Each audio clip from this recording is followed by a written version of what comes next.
So hi guys and welcome back to my channel. So for today's video I'm going to be showing you how to basically prepare for your A-levels this summer. I feel like going into A-levels, the best thing you can do is make sure you spend your summer wisely. Yes, you want to have a little break and enjoy your summer off and, you know, live it up, but you want to make sure that you're as prepped and as ready for your A-levels as you can be. And when I did my A-levels, I did these things. They're not like scientific or anything, they're very basic, but they are super helpful.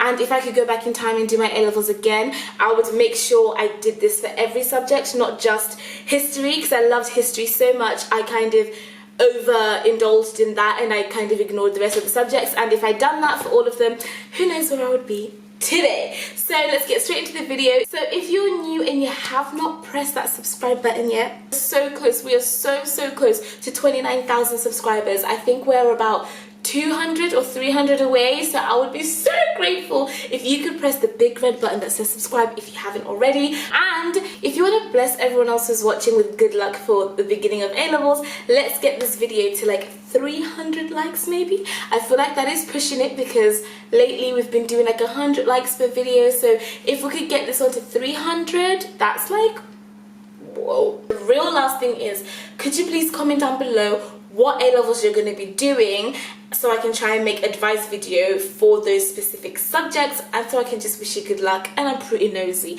I want to know everything about you guys that I can because you're my friends. So if you comment down below what A-levels you're going to be doing, then we can all like chit chat in the comments. So meet you there. Hope you enjoy the video and see you by next time. Bye. So the first thing I've got on my syllabus of things to do is look at the syllabus of the course that you'll be taking for A-levels and double check what kind of little modules do they offer. If it's history, is it like World War I? Is it ancient history? Is it pretty like modern? Like what kind of history is it? Because you might not actually enjoy what you're about to study, but if you take a look at the specific modules within it, or the syllabus, or whatever you want to call it, then you'll know what's to come and you can be better prepared for it, and you can kind of like look ahead and be 10 steps ahead of the game. Now the next thing I suggest you do, and I really did do this for pretty much most of the core syllabus subjects for history, basically you look and you see what the courses that they offer,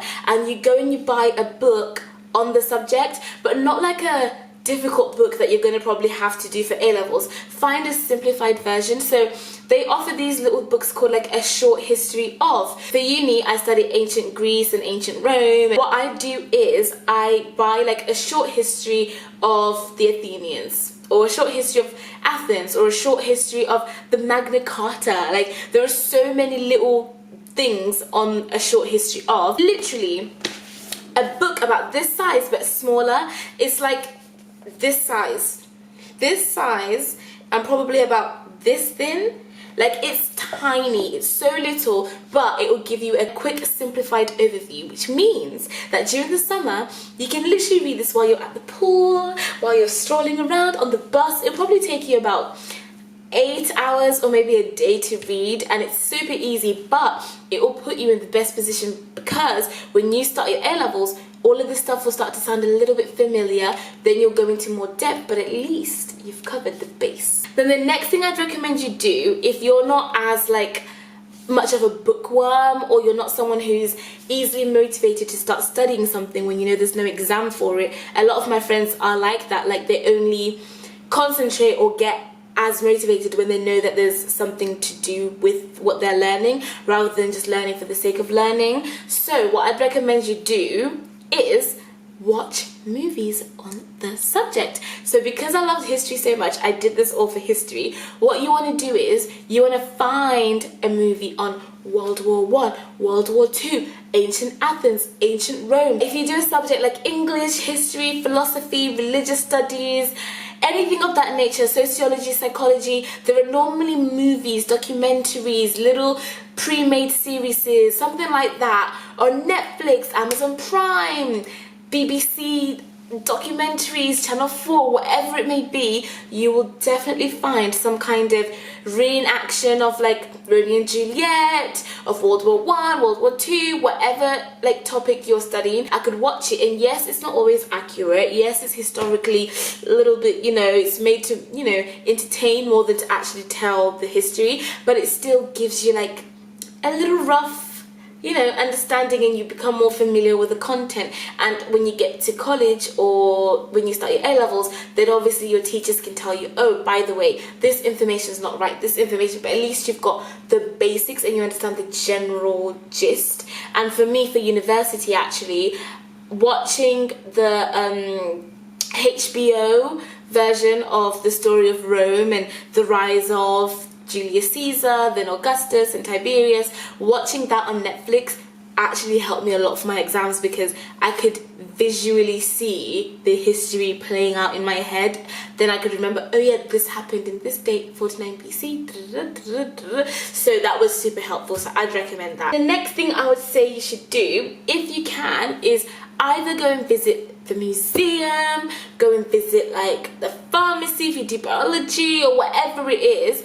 Try to go and visit something that will bring that to life as well. So you're just basically trying to reinforce that subject into you, and for you to love it from different angles, and not just to like visualize it as, I'll be doing my books and it's only for exams. You want to fall in love with your subject. So for me, for history, I could go to museums, I could go to the archives, I could even talk to like my local school and stuff like that. Like, I was lucky enough that I could actually actively pursue the things I was gonna go and study for A-levels, which is really, really cool. So if you have that chance, and you can go and watch a play for English, or you can go to like some kind of philosophy seminar happening nearby or something like that, I would recommend you do that, because it will just bring everything to life for you. The last thing I'd recommend, which is obviously not like practical advice that you can actively act on, is I would just recommend that you try your best to just fall in love with your subject.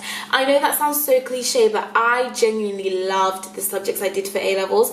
I was happy enough to kind of actually dive into them during the summer. That's how much I loved them before I even started. I ended up dropping psychology because I could not stand that. It was just it wasn't connecting. But for English, history, RE, like, it was all things that I loved anyway, so I could just kind of talk to my friends and just bring it to life and get excited, because you're going to be doing this for 2 years and you want to have the best mindset as you enter the academic year. So I think taking time out during the summer, just here and there, nothing too heavy, because you do need your time off. You've just done GCSEs, it's a lot, but the one thing you want to do is make sure you are at ease and you dive into your subjects and, you know, you get excited. So yeah, that is my advice. I hope you guys enjoyed this video.